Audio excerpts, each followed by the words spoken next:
Bog'chaning betashvish muhitidan maktabning mas'uliyatli davriga o'tgan bolalarning orzu-tilaklari ham o'zgarib boradi. O'yinqaroq bolalik, quvonch baxsh etuvchi sovg'alarni ixtiyor etsa, ta'lim ostonasida turgan o'quvchining xohish-istaklari, ehtiyojlari bilan bog'liq bo'lishi tabiiy.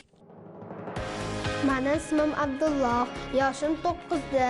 Menga yangi yilda kitob sovg'a qilishliklarini xohlayman, chunki men o'qish darsiga juda ham qiziqaman. Men yangi yilni juda ham yaxshi ko'raman. Biz yangi yilni oilamiz bilan kutamiz.